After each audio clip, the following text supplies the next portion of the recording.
مفتی صاحب بہت لوگوں سے سنا ہے کہ مرنے کے بعد روح 40 دن تک گھر آتی ہے اور زیادہ رونے سے میت کو عذاب دیا جاتا ہے، بار بار قبر پر جانے سے میت اپنی طرف بلاتی ہے، ان باتوں میں سے کون سی درست ہے؟ ایک بات درست ہے، باقی ساری غلط ہیں۔ حدیث میں آتا ہے ان المیت لیعذب ببکاء اہلہ علیہ، عربی الفاظ ہیں کہ میت پر عذاب ہوتا ہے اس کے گھر والوں کے رونے کی وجہ سے۔ اب سوال پیدا ہوتا ہے چیخو پکار کر کے وہ رہے ہیں، عذاب اس بیچارے کو کیوں ہو رہا ہے؟ یہ تھوڑی رو رہا ہے۔ تو علماء نے اس کا جواب دیا ہے کہ اس پر لازم تھا، اس کو پتا تھا کہ جب میرے خاندان میں یہ رواج ہے کہ میں مروں گا تو گریبان پھاڑ پھاڑ کے چیخ چیخ کے پورا محلہ سر پہ اٹھایا جائے گا، تو اس نے اس برائی سے ان کو زندگی میں روکا کیوں نہیں؟ تو گھر کا سربراہ اس برائی کا ذمہ دار ہوتا ہے نا جو گھر میں ہو رہی ہے، اس کو چاہیے تھا وصیت کرتا کہ ہمارے یہ، کیونکہ جن خاندانوں میں رواج ہوتا ہے وہی ایسا کرتے ہیں، جن کے یہاں رواج نہیں ہے وہ ایسا نہیں کرتے۔ جب اس کو پتا تھا کہ میرے مرنے کے بعد ہا ہو چیخو پکار رونے کے مقابلے ہوتے ہیں باقاعدہ، جو نہیں رو رہا وہ سمجھتے ہیں اس کو تو محبت ہی نہیں تھی، لہذا جس کو محبت نہیں بھی ہونا وہ بھی دکھانے کے لیے رو رہا ہوتا ہے بہت چیخ چیخ کے۔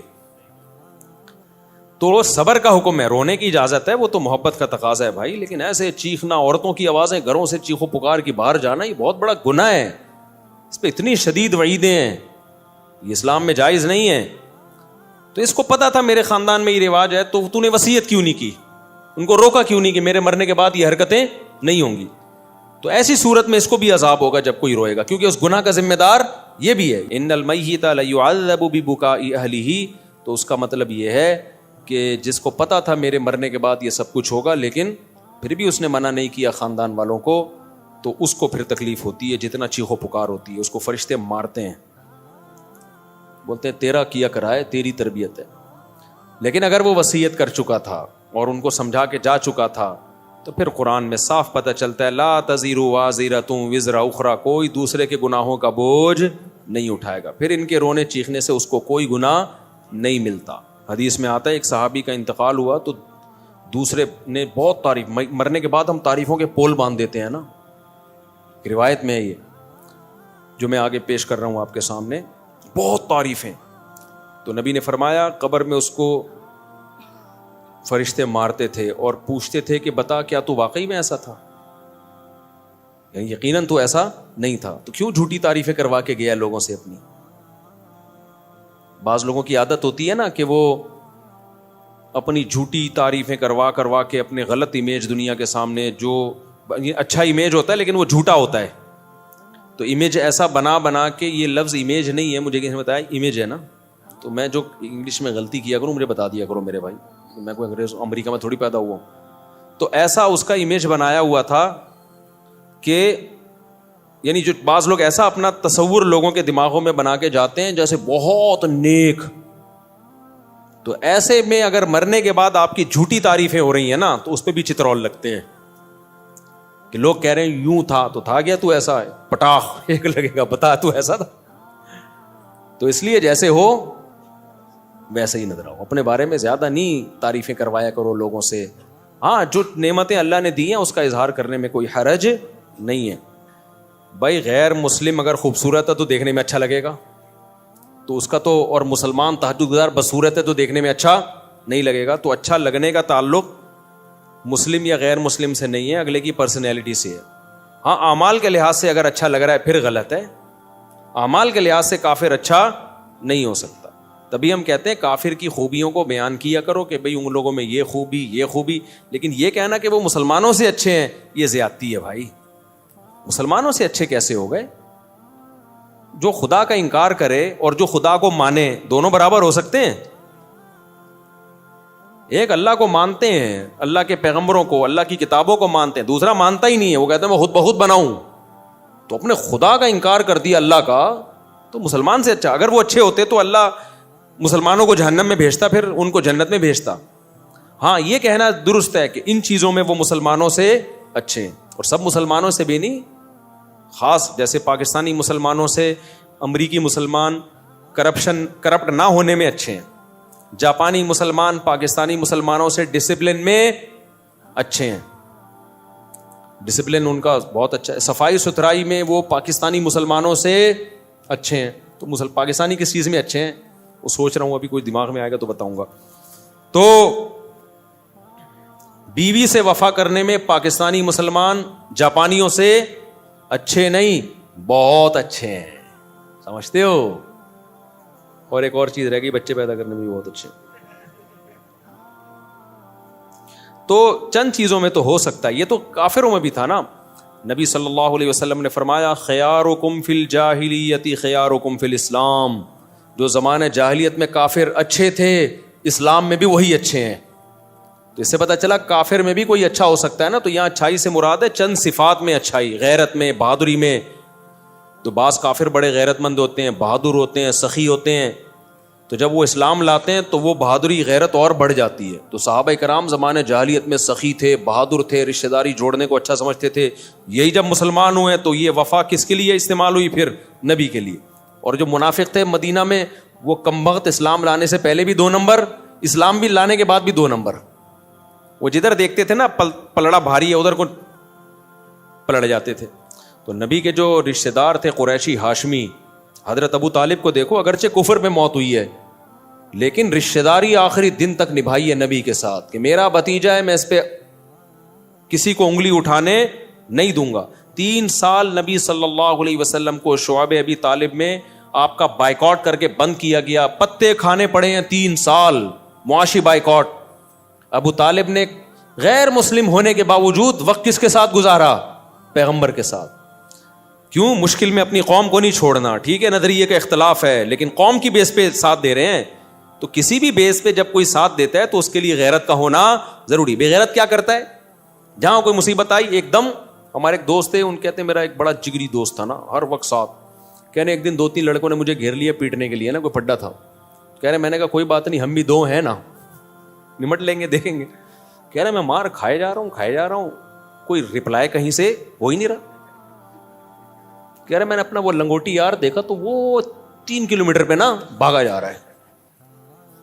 ابے تو یہ تو اس موقع پہ نہیں بنتا یار، یا تو وہ 100 آدمی ہوتے تو یار وہ بھی 2-3 ہیں، تم 2 ہو تو کچھ تو کرو نا، کچھ تو بچاؤ تو گئی اس کو۔ ایک دم ایسا بھاگا۔ میں چھوٹا تھا تو میرے ساتھ ایک ہمارے کلاس فیلو اسکول کا لڑکا، ہم دونوں ڈبل سواری پہ آ رہے تھے۔ آپ کو پتہ ہے کراچی میں ڈبل سواری پہ پابندی ہی رہی ہے۔ اب ہم تو محلے پڑوس میں ہی نکلے، کہیں آگے ٹریفک پولیس والا نا، ہم چھوٹے بچے تھے اس وقت، ایک تو عمر بھی پوری نہیں تھی، وہ بھی اللیگل کام، تو ہم تو ایسے ہی نکلے، گلی محلے میں لوگ نکل جاتے ہیں، غلط ہے نہیں کرنا چاہیے، پولیس والا۔ اب جیسے ہی ٹریفک پولیس والا نا میرے جو پیچھے بیٹھا ہوا تھا وہ چلتی بائک سے اتر کے بھاگ گیا۔ مجھے آج تک وہ واقعہ ہے، اتنی اسپیڈ سے بھاگا ہے میں اکیلا۔ تو وہ ٹریفک پولیس والے نے اس کو دیکھ کے اس کو اتنی ہنسی آئی ہے کہ یار یہ کتنا ڈر گیا، بھاگا جا رہا ہے، تو مجھے بھی چھوڑ دیا، بولا جا یار واپس۔ وہ دن آج تک میں بھولا نہیں ہوں کہ یار تھوڑی سی اسپیڈ تو بھائی پکڑے گا کیا، کہ جیل میں تھوڑی ڈال دے گا، تھوڑا سا تنبیہ کرے گا، کچھ جرمانہ لگا دے گا، کچھ بھی کرے گا، اتنے بچے پہ تو کیا جرمانہ بھی نہیں لگتا۔ لیکن مجھے اس کی اسپیڈ دیکھ کے نا جو میرے ساتھ بیٹھا ہوا تھا، میں نے کہا یہ ہے بہادر، بھائی اتنی بھی جلدی نہیں بھاگو، آگے پولیس والا تھوڑا سا آگے آ رہا ہے، میں نے کہا ابھی میں روکوں گا تو وہ اترے گا، پھر دیکھو ہے ہی نہیں بھاگا ہوا جا رہا ہے۔ تو کافروں میں بھی کچھ غیرت مند ہوتے ہیں، کچھ اچھی صفات ہوتی ہیں، تو وہ صفات بیان کرنے میں حرج نہیں ہے، لیکن جب مقابلہ ہوگا تو بھائی مسلمان کافر سے بہرحال بہتر ہے۔ اور جو اچھی صفات آپ کو کافروں کی لگ رہی ہوتی ہیں نا، ان کی بھی جب ڈیپ میں جاؤ گے تو اس کی بھی گہرائی میں جاؤ گے تو بعض جگہوں پر وہاں بھی مسلمان کا پلڑا بھاری ہوگا آپ کو، لیکن اس کے لیے الگ قسم کا چشمہ چاہیے، وہ نظر سے دیکھا جائے گا۔ جو اپنے ماں باپ کے نہیں رہے وہ کیا رہ گئے، ان میں کیا انسانیت ہے یار؟ جن کے اباؤں اور اماؤں کا مستقبل اولڈ ہاؤس ہو تو رہ کیا گیا؟ السلام علیکم بعد اور کہ میں غلام حیدر ول عبد الواحد، پورا شجرہ نسب لکھا ہوا ہے میرے بھائی۔ میری درخواست ہے کہ میرا نکاح ہو گیا ہے، نام سے پتہ چل رہا ہے کہ آپ کا نکاح ہو گیا ہے۔ میرا سسر شادی کرنے کی اجازت نہیں دیتا، وہ کہہ رہا ہے کہ مجھے اپنی بیٹی کی طلاق چاہیے، کسی بھی صورت میں بیٹی کی شادی نہیں کروں گا۔ آپ اس بارے میں اسلامی طریقے سے کسی بھی صورت میں شادی نہیں کروں گا، اب اس بارے میں اسلامی طریقے سے مشورہ دیں کہ ہمیں کیا کرنا چاہیے۔ دوسری شادی پر میرے بیانات موجود ہیں، اس کے کیا فضائل ہیں، اس میں کیا مشکلات ہیں، کس کے لیے جائز ہے، کس کے لیے ناجائز ہے، میں عمومی بیان کرتا ہوں، کبھی کسی فرد واحد کو میں ترغیب نہیں دیتا کہ تو کر لے۔ مجھے نہیں پتا کہ اس میں تپڑ ہے یا نہیں ہے. کبھی کسی فرد واحد کو میں ترغیب نہیں دیتا. میں کبھی ان کو نہیں پکڑ کے کہوں گا یار تم نے کیوں نہیں کی, اتنے عرصے سے بیان سن رہے ہو, تم کر لو. یہ میں کبھی بھی نہیں کرتا. حتیٰ کہ میرے دوست احباب میں 40 سال کے لوگ بھی ہیں جو ابھی تک کنوارے ہیں, ان کو بھی میں نے کبھی نہیں کہا تم نے شادی کیوں نہیں کی ہے. وجہ اس کی ہے کہ کسی کے پرسنل معاملات میں ٹانگ اڑانا یہ بہت غلط عادت ہے. میں اگر کسی کو اسپیسیفک کسی فرد کو ترغیب دوں تم دوسری شادی کرو, مجھے نہیں پتا اس کا بیہیویئر پہلی بیوی کے ساتھ کیسا ہے, اس کے حقوق ادا کر بھی رہا ہے کہ نہیں کر رہا. ہو سکتا ہے وہ اس کو لٹکا کے رکھا ہوا ہو اور ہم اس کی 4 شادیاں کراتے پھر رہے ہوں, تو یہ تو ظلم ہو جائے گا نا. اور یہ بھی ممکن ہے حقوق ادا کر رہا ہو, تو یہ تمہاری ٹینشن ہے کہ تم حقوق ادا کر رہے ہو یا ادا نہیں کر رہے. ہم اسلام کا حکم بیان کریں گے جنرلی. افراد کو پکڑ پکڑ کے یوں سمجھانا کہ تو کر تو نہیں کر, یہ نہیں ہوتا. منع تو کیا ہے بہت سے لوگوں کو میں نے کہ تم نہیں کرو, کیونکہ جب مجھے ان کے حالات پتا چلے, انہوں نے آگے مشورہ لیا نا, میں نے کہا تیرے بس کا نہیں ہے بھائی, تیری باتوں سے لگ رہا ہے تیری ٹانگیں ابھی کانپ رہی ہیں, تو نہیں, تیرے بس میں نہیں ہے. تو لیکن کسی فرد کو میں پکڑ کے ترغیب دوں کہ تم کرو, تم نے کیوں نہیں کی, تم, ہاں مذاق میں دوستوں کی محفل میں ایک الگ بات ہوتی ہے, لیکن میں ویسے نارملی کبھی کسی کو ترغیب نہیں دیتا. اب آپ کہہ سکتے ہو چلو دوسری کی آپ کسی فرد کو ترغیب نہیں دے رہے, نہیں دینے کی وجہ سمجھ میں آئی. مجھے کیا پتا یہ پہلی کے ساتھ سنجیدہ ہے بھی یا نہیں ہے. ہو سکتا ہے اس کے پاس ظلم کر رہا ہو, وہ گزارا کر رہی ہو اس کے ساتھ مجبوری میں. اب تو مجبوری میں وہ گزارا کر رہی ہے, تم اس کے اوپر ایک اور بھی لے آؤ, ٹھیک ہے نا, اس کو بھی لٹکا کے چھوڑ دو, تو یہ تو بیڑا غرق ہو جائے گا. مجھے کیا پتا تم برابری کر سکتے ہو یا نہیں کر سکتے, پھر تم کر کہاں رہے ہو. بعض دفعہ آدمی شادی کر رہا ہوتا ہے, بھائی تم اتنی پیسے ہیں نہیں, تم شادی ڈیفینس میں کر رہے ہو, مالدار لڑکی سے کر رہے ہو, تو نہ تو اس کے قابل رہو گے نہ پہلی کے قابل. اس کا تو جیب خرچی 4 لاکھ روپے ہوتی ہے, پاکٹ منی. جو مالدار لڑکی ہے نا, پاکٹ منی ایسے چل رہا ہوتا ہے, 4 لاکھ پاکٹ منی. تو غریب آدمی بولے گا میں ٹماٹر کی بیچ کے 4 لاکھ تیری پاکٹ منی کہاں سے. تو بھائی تم نے کیوں کی ایسی جگہ پہ شادی, اپنی حیثیت دیکھ کے کرو نا. تم وہاں شادی کرو جو 5 روپے پاکٹ منی, ایسا ہوتا نہیں ہے, لیکن ایک مثال دے رہا ہوں میں. تو میں نہیں جانتا کہ بھائی یہ اس قابل ہے یا نہیں ہے کسی شخص. میں فرد واحد کو, متعین فرد کو کبھی ترغیب نہیں دیتا. تو کرے گا خود, جب مسائل کھڑے ہوں گے تو بلی کس پہ ڈال دے گا, مفتی صاحب نے مجھے مشورہ دیا تھا, مفتی صاحب نے بولا تھا. تو بھائی ہم نہیں جانتے آپ کو, ہم تو ایک جنرلی حکم بیان کریں گے کہ جس میں 2 بیویوں میں عدل کی طاقت ہے, دونوں کے حقوق ادا کر سکتا ہے کہ نہیں کر سکتا, یہ خود فیصلہ کرو. اس کو چاہیے کہ کر گزرے اور کر کے بتا دے کہ ہو گئی ہے. باقی کس میں طاقت ہے کس میں نہیں ہے, یہ آپ نے فیصلہ کرنا ہے, یہ میں نے فیصلہ نہیں کرنا. آپ کہہ سکتے ہو چلو 2 شادیوں والے کو آپ مشورہ نہیں دیتے, تو کنوارے کو آپ تو دے سکتے ہو نا, جو آپ کے 40 45 سال کے دوست کنوارے ہیں, ان کو کیوں نہیں دے رہے. بھائی یہ بھی کسی کی نجی زندگی ہے, مجھے نہیں پتا اس کی کیا مجبوریاں ہیں. بعض دفعہ صحت کے ایشوز ہوتے ہیں, وہ نہیں شرما کے بتا رہا ہوتا. ہم کیوں کسی کا راز دنیا کے سامنے فاش کریں. وہ مجھے تھوڑی بتائے گا میرے اندر طاقت نہیں ہے. بعض دفعہ طاقت ہوتی ہے, مرد ہوتا ہے پورا انسان, لیکن اور کوئی مسائل ہوتے ہیں اس کے, تو وہ تو جب کسی کی ڈیپ میں جاؤ تو پتہ چلتا ہے نا کس کے ساتھ کیا مسائل چل رہے ہیں. تو بھائی شریعت نے ہمیں حکم دیا ہے کسی کے پرسنل معاملات میں گھسنے کی آپ کو اجازت نہیں ہے کہ یہ کیوں نہیں کر رہا ابھی تک, میرے بیان میں 10 سال سے بیٹھ رہا ہے, اس نے ابھی تک دوسری شادی کیوں نہیں کی, اس نے پہلی کیوں نہیں کی. بھائی جان بیان میں بیٹھ رہے ہیں, نظریہ درست ہو رہا ہے, عمل کرنا نہ کرنا یہ اس کا ہیڈ ایک ہے, یہ ہمارا ہیڈ ایک نہیں. اور نام بدگمان ہوتے ہیں. میرے جو دوست 45 سال کے ابھی تک شادی نہیں کی, میں بدگمان بھی نہیں ہوتا. ان کا ذاتی معاملہ ہے, یہ خود بہتر سمجھتے ہیں. تو اس لیے میں آپ کو بھی ترغیب نہیں دوں گا, جنہوں نے پرچی دی ہے نا. یہ مجھے نہیں پتا آپ کا اپنی پہلی وائف کے ساتھ سلوک کیسا ہے, آپ دوسری کر سکتے ہو نہیں کر سکتے. اب لوگ آتے ہیں میرے سسر کو سمجھا دیں کہ مجھے دوسری کی اجازت دے دیں. سسر کبھی اجازت نہیں دیتا, اور سسر سے اجازت لے کے کرنے بھی نہیں چاہیے, کیونکہ باپ بیٹی کا رشتہ, بہن بھائی کا رشتہ شریعت نے ایسے بنایا ہے کہ اسلام یہ رشتوں کو توڑنا نہیں چاہتا. باپ اگر اجازت دے گا نا لڑکی کا, تو بیٹی کے دل میں کیا آئے گا, مجھ پہ سوگن آئی ہے کس کی وجہ سے, میرے باپ کی وجہ سے. تو اس کا ریلیشن کس سے خراب ہوگا, بولو, باپ سے. اسلام یہ پسند نہیں کرتا. تبھی نبی نے 2 بہنوں سے ہی نکاح کرنے کی اجازت نہیں دی. فرمایا 2 بہنوں سے نکاح کرو گے تو رشتے توڑ دو گے, کیونکہ بہن کی محبت سوگن کی نفرت میں تبدیل ہو جائے گی. سمجھتے ہو گے نہیں سمجھتے؟ تو اسی طرح یہ کہ میرا جو ہے نا سالہ مجھے اجازت دے کہ میں دوسری شادی کروں گا, تو سالہ کبھی اجازت نہیں دے گا. ایک تو اس لیے کہ وہ ہے سالہ, دوسرا اس لیے بھی نہیں اجازت دے گا کہ شریعت نے اس کو مکلف ہی نہیں بنایا اس کا. کیونکہ تم کرو گے تو بہن کا بھائی سے رشتہ کیا ہوگا خراب. بہن بولے گی میرا گھر تباہ کرنے والا میرا بھائی ہے. تو اس لیے بھائی یہ سسرال سے پوچھنے کا کام ہے ہی نہیں.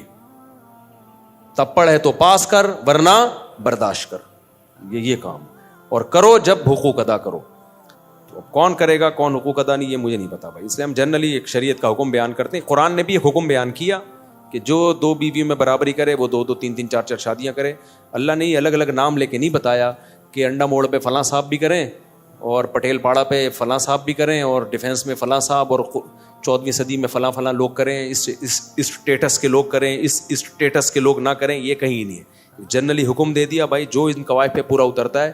ترغیب دے دی کرے کیونکہ بیوہ طلاق یافتہ عورتیں سوسائٹی میں بہت زیادہ ہیں. تو اس لیے مجھے کبھی بھی یہ میرے پاس کیونکہ بہت آتے ہیں لوگ, میرے ابا کو سمجھائیں, میرے ماموں کو سمجھائیں, میرے چاچے کو سمجھائیں. میں نے کہا بھائی میں اپنے والوں کو نہیں سمجھا سکا تھا, تمہارے والوں کو کہاں سمجھاؤں گا. اپنے والوں کو کون دوں, ہم ان کو نہیں سمجھا پاتے, ہم تمہارے والوں کو بھی ذمہ داری ہم لیں. اور پھر جب پٹو گے تو ہم پہ بلی آئے گی. شادی تم کر رہے ہوگے, بلی کس پہ آئے گی؟ مفتی صاحب نے بولا تھا, مفتی صاحب نے بولا تھا. تو کافی ہو گیا میرا خیال ہے. اور یہاں سے کسی نے کوئی سوال پوچھنا ہو؟ السلام علیکم مفتی صاحب. وعلیکم السلام. میری وائف اوپر ہے, میں آپ سے 2 منٹ بات کرنا چاہتا ہوں اکیلے میں. ابھی کر لیں. میری وائف اوپر, وہ آپ سے ملنا چاہتی ہے. ہم دونوں 2 منٹ لگیں گے سر, 2 منٹ, بہت دن ہو گئے. چلو پھر بیان کے بعد مل لیں. بھائی کو دے دو جلدی سے, بس نمٹاتے ہیں اس کو, ٹائم کم, مقابلہ سخت. صاحب آپ کے کچھ پہلے کے بیانات ہیں کہ جی. آپ نے کہا تھا کہ وہ جب کربلا کا واقعہ ہوا تھا تو پانی بند نہیں ہوا تھا, تو اس پہ بہت سارے کلپ اور حدیثوں کے ریفرنس کیا تھا کہ پانی بند ہوا تھا.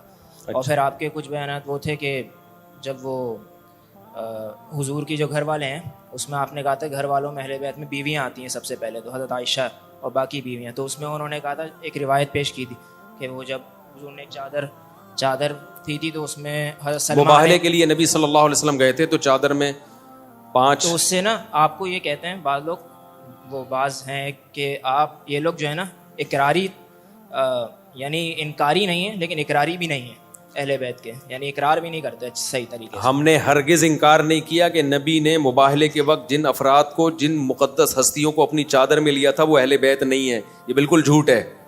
ہم ان کو بھی اہل بیت مانتے ہیں اور نبی کی بیویوں کو بھی اہل بیت مانتے ہیں, کیونکہ سورہ حجاب میں اللہ نے نبی کی بیویوں کو اہل بیت کا لقب دیا ہے. اس سے بڑی دلیل کیا ہوگی؟ باقی کربلا کے واقعات کو میں اس لیے بیان نہیں کر رہا, وہ اس وقت جو شیعہ سنی کا پھڈا پارا چنار میں بھی آپ نے دیکھا ہے, ایک جنگ چھڑ گئی ہے. تو اس وقت شیعہ سنی لڑائی ختم کرنے کی ضرورت ہے. تو ان ٹاپکس پہ جتنا کم بولو گے اتنی لڑائی کم ہوگی. اور جتنے اختلافی مسائل کو, ابھی ہمارا ملک اس کا متحمل نہیں ہے, تو ابھی یہ نہیں ہے کہ آپس میں لڑنا شروع کر دیں. اور یہ تو ملک کا تو یہ تو بیرونی طاقتیں ہیں جو شیعہ سنی فساد ابھی کروانا شروع کریں گی. تو اس لیے اس جنگ کو ختم کرنی ہے. تو ختم ایسے ہی ہوتی ہے کہ ان ٹاپک پہ, تو اس لیے جو پرانے ہیں نا ان کو پرانا ہی رہنے دیں, ٹھیک ہے. تو باقی کوئی اگر پھر بھی پوچھنا ہے تو تحریری لکھ کے بھیج دیں, تو ہم یہاں سے تحریری جواب بھیج دیں گے. لیکن انٹرنیٹ پہ کوئی بھی چیز جائے گی تو اس میں بڑا خطرہ ہوتا ہے کہ ایک فساد کھڑا ہو جائے گا. عالم کا کام یہ نہیں ہوتا کہ جو آتا ہے بس بولنا شروع کر دے, اس کو دیکھا جائے گا کہ اس کا اثر سوسائٹی پہ کیا پڑے گا, اور ان موضوعات کی ابھی ہمیں ضرورت بھی ہے یا نہیں ہے. اہل بیت سے محبت تو سب کے ایمان کا جزو ہے, اور اہل بیت کے تو ہم زیادہ قائل ہیں بھائی. ہم تو اہل بیت سے محبت کو اپنے ایمان کا جز سمجھتے ہیں. السلام علیکم. وعلیکم السلام. مفتی صاحب, یہ جب ہم قربانی کرتے ہیں اس کے اندر حقیقہ کر سکتے ہیں؟ مائک کو قریب کرو یار. قربانی جب ہم کرتے ہیں تو اس کے اندر حقیقہ شامل ہاں, عقیقہ بھی کر سکتے ہیں. ایک ہی حصے میں نہیں, ایک ہی گائے میں عقیقے کا حصہ بھی ڈالا جا سکتا ہے اور قربانی کا حصہ بھی ڈالا جا سکتا ہے. یعنی الگ حصہ ہوگا, عقیقے کا الگ ہوگا, قربانی کا الگ ہوگا. اگر کوئی بندہ تشہد کی جگہ فاتحہ یا فاتحہ کے تشہد پڑھ لے سدا صاحب کا کیا جی ہاں سدا صاحب کرنا پڑے گا اس کو. عمرے کے لیے 3-4 عورتیں جا سکتی ہیں جن کے کوئی محرم نہیں ہو, نہیں جا سکتی. بھائی محرم کا ہونا ضروری ہے, جوان عورت کے لیے محرم کا ہونا ضروری. بوڑھی عورتیں گروپ میں بھی جا سکتی ہیں. اچھا بھائی میں شادی شدہ ہوں, بیوی حاملہ ہے, تو اب میں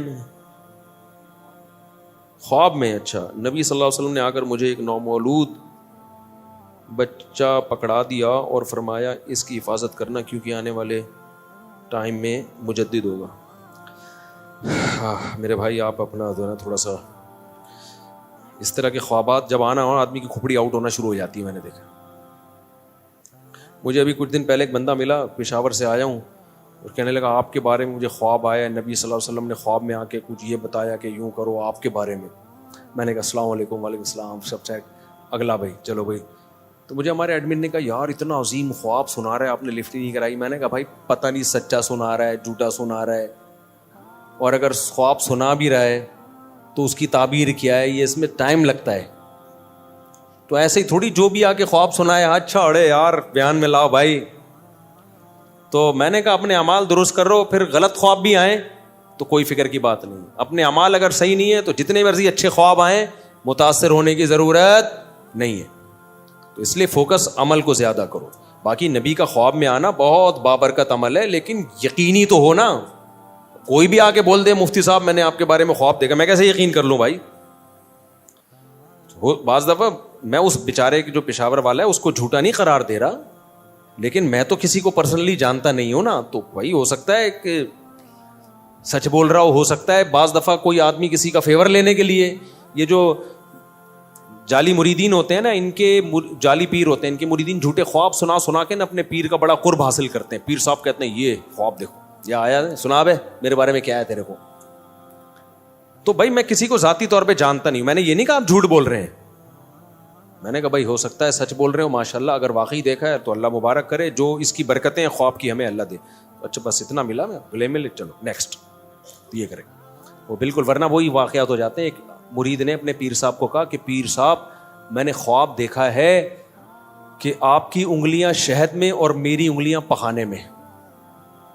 پیر صاحب نے کہا, اب پیر صاحب بھی ہے نا, اگر انسان ہوتے تو بولتے یار کچھ بھی آ سکتا ہے خواب میں, اگر شہد میں انگلیاں ہیں بھی تو میرا عمل اگر ٹھیک ہے تو انگلیاں شہد میں ہونے اس کے بغیر بھی میں ٹھیک ہوں, اگر میرا عمل خراب ہے تو انگلیاں شہد میں ہونے سے میں ٹھیک نہیں ہوں گا. یہ کہہ دیتے جان بچ جاتی. پیر صاحب نے کیا کہا فوراً, دیکھا